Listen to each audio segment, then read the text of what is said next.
Hello, my name is Brian Clark. I'm the Chief of Police here in Norton. And in 2014, Norton ranked number 26 per capita for opioid-related deaths. We saw this as a problem in our area. We saw that we're not going to arrest our way out of this problem. Area towns also started to see an increase. So in March of 2016, we started an opioid collaborative. And that's what we're here to talk about today, and talk about what we're doing and how where we go from here. The collaborative has recently been named NOPE, Norton Opioid Prevention and Education.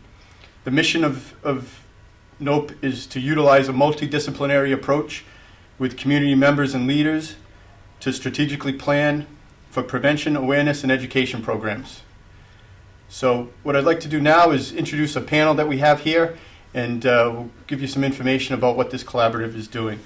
To my right is Laura Washington from Begin Now. Next to her is Superintendent Joe Baeta. And to my left is Detective Jesse Winters from the POP team.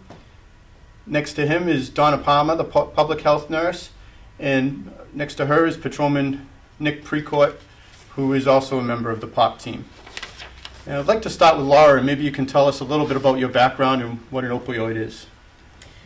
I've been an addiction specialist for the past 16 years. I've worked in the field. I've worked in many different treatment settings, inpatient, outpatient, and we have this health crisis in our nation that's going on right now with opioid addiction.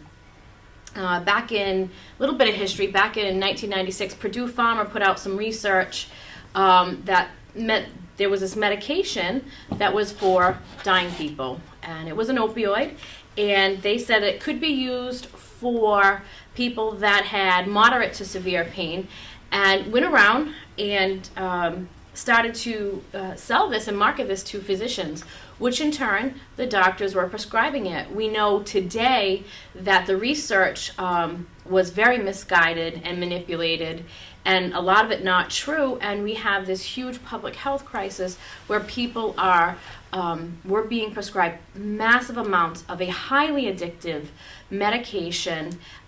Even if taken correctly, you could become addicted to it. And so you have pharmaceutical grade opioids that are created in a lab. You have opioids that are processed through streets from the poppy plant, and they are highly addictive and deadly at times. And so we have this problem in our nation where we have people that were prescribed these medications now turning to heroin because there are some regulations now around the prescribing practices of that, and we see all types of people. I say all the time that the face of addiction has changed. What was once a homeless person, the stigma around that was a homeless person who had a lot of trauma issues, has now come into the day-to-day life. It's your child, it's your grandparent, it's your mother, your father, your wife, who many times were prescribed a drug legitimately and took it and really didn't know the ramifications. And so we're at this, what many say is the black plague of our time in our country, where communities like Norton are really coming together to try and fix what is happening. And so I'm grateful to be a part of the team here. Thank you. So in May of 2015, the Norton Police Department started a problem-oriented policing anti-crime team made up of Detective Winters and Patrolman Precourt. Could you gentlemen talk about what you've done regarding the opioid addiction and what your daily work is? So when we established the problem-oriented policing unit, our main focus was to identify various individuals within our community suffering from substance abuse and do as much follow-up as we could to try to give them the options for treatment as well as resources for the family so that they could assist that person into treatment. We found that going out and personally having contacts with these people, we built a relationship as well as a relationship with the treatment that we could get people in and get people help. Over that time, we've been able to provide people and provide families with the resources. We've had several community events where we've been able to introduce Narcan as well as programs for families to try and provide interventions without us if for some reason the police weren't welcome. Done a couple other things So we we try and get people treatment voluntarily.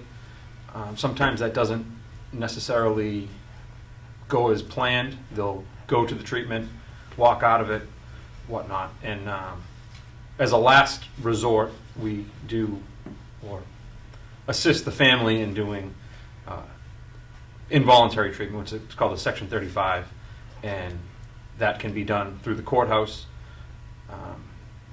A family member can go to the clerk's office, fill out the appropriate paperwork, and then it's petitioning the court for involuntary treatment. They'll then go in front of a judge, get assigned a lawyer, meet with a clinician. The clinician then decides or gives their recommendation to the judge what should, if they should go into involuntary treatment, and then it's up to 90 days. It's usually, I think it's like 18 to 24 days is the average, I believe. But then after that, it's really important to have something lined up for after care or an actual treatment program. And you've talked about the trust that you've built with these people, and it's come to fruition when you've heard from the people suffering that you've actually saved their lives, and that's been the case for a few of these people that we deal with on a daily basis. Superintendent Bayetta, maybe we can talk a little bit about what the role is for the Opioid Collaborative from Sure. the schools. So I think our number one priority was through the chief and the officers really being invited to be part of work in the education area, not only within our student body, but also within the community, since we provided public education in the community. And so we have on average 4 students who are volunteering their time. They come out of school to be part of the collaborative and meet. They were actually just involved with coming up with the acronym for it, which I think was incredible that they were able to become involved in that way. And they come with ideas that really generate around students. We've now moved into the portion of surveying our students around the area of drug use, alcohol, and so on and so forth, and collecting that information totally anonymously for the purposes of using that data to establish not only regional information, but also information directly for the town of Norton. We're not seeing an opiate situation in our schools, but I always say yet, because it's really a drug situation right now, an unfortunate situation that's with older citizens, if you will, but we're already starting to see the relatives of family of students that are in our schools. And like any epidemic, I think the idea is to be proactive. And thanks to all the social organizations and groups that we're working with, which is on average about 20 people in the room, with just a small group representing all of them, that survey and information will be given and collected and collated. And then from there, really educationally, what are we going to do about it in K to 12? We're surveying students in 6 to 12 is the idea. And then from there, really, what are those ways to communicate with the community about programs that could become available? So one of them that we have right now is a woman by the name, an MD, by the last name of Pody, who is going to be coming to join us on the 15th of this month, February, at 6:30 at Norton High School. You can go right up to our website at norton.k12.ma.us. And if you look on the left-hand side, it says LUCK program. The LUCK program is Lancers United for Community Knowledge, which is actually an initiative between our school resource officer at PD and the school department in having a community event every month that invites anybody from the community, regardless of where your kids go to school, with us or somewhere else, or if you're a senior citizen, it doesn't matter. In this particular case, it's a woman who's a specialist. She's embedded in community hospitals, where she's really looked at studying how the brain of the adolescent is changing today. And if you look at studies, many of us that are older in the room, years ago you'd be told that your brain kind of stops evolving right around high school age, and we know now that it's even past the college ages. So the addiction epidemic that we have in this country and all of this, she's going to be talking directly to parents of all ages. We have seating for 350 people. I think we're at over 50 people already registered. So the idea is to give the parents and families and community where any of this can hit home and resources to provide and feel like people aren't alone. Like the officer said, some folks don't want help. It takes a long time for people to decide that they want that, and our role is really to just try to educate as much as possible in a collaborative effort with you folks. And one of the reasons why we're looking to start a prevention program in the schools is because, you know, we see a lot of kids that get sports injuries, maybe not necessarily in Norton, but outside. Sure. And one of the drugs that they're prescribed is an opioid. Yeah. And, you know, training people and educating people on what that does to them and that they can say no, and especially the parents is a big deal. We clearly see the data shows you that this is not a situation where we've defined an at-risk family or student.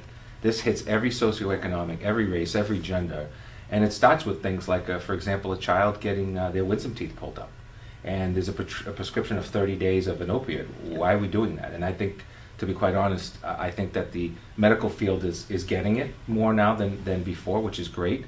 And we understand that, hey, kids can be sensitive to pain, but there's an example of a perfect situation. Everybody gets their wisdom teeth taken out at some point. Or an injury on the field, like you just suggested, and you break your leg, and that's a pretty severe situation, and you're taking, and next thing you know, you're addicted. And here you are, an AP student going on to college, and you've just become addicted to something that you had no intentions of ever becoming addicted to. So Donna, can you talk about a little bit about what you're planning for the spring? Yes, we're planning a vigil, a candlelight vigil. It's going to be April 26th. It's a Wednesday evening at 7 o'clock. And it will be at the Yale School, the grassy area in front of the Yale School, right on 123. The purpose of doing it is to raise awareness of this problem and hopefully educate people against the dangers of addiction. We have 3 speakers lined up right now. 2 of them are both in recovery. One has a little more time in it than the other one. As a matter of fact, one has made a career of counseling for it. And then there's a set of parents. They lost their 17-year-old son to a heroin overdose, and they are very powerful speakers, and they are going to be there. We plan on reading the names of people who have succumbed to this illness if they are submitted to us. So if you have a loved one or you know of a good friend, someone you would like honored in this way, and their names being read, you can call the Board of Health office. Our number is publicized. We're going to send out flyers and that sort of thing to advertise this. And let us know ahead of time, or you can tell us that night. I'll have a sheet for people to sign up that night. I have no idea how many names we'll have. We could have quite a few. But the whole point is that you have the opportunity if you want it. And then we also have the priests will be coming, and I'm trying to arrange for minister as well. So it should be a nice evening, I hope, as nice as you can make something like that. Great. So we have many other partners to this opioid collaborative. We have other members, other town board members, the veterans agent. We have Wheaton College. We have Sturdy Memorial Hospital. We have the state reps, Representative Barrows and Howitt, along with Senator Timilty's office and Congressman Kennedy's office. And Norton Housing is also on board. So it's a large representation of Norton. Certainly one thing we're working on now is a resource guide that we're going to put together. It'll be a bifold document that if anybody's in need, they can read what type of resources are out there. And this should go out without saying, but if anybody is in need of assistance or has a family member in need of assistance, please feel free to reach out to get them the help they need. And certainly you can contact the police department to do that. And I'd like to thank you for coming and being a part of this today, and thank you for watching.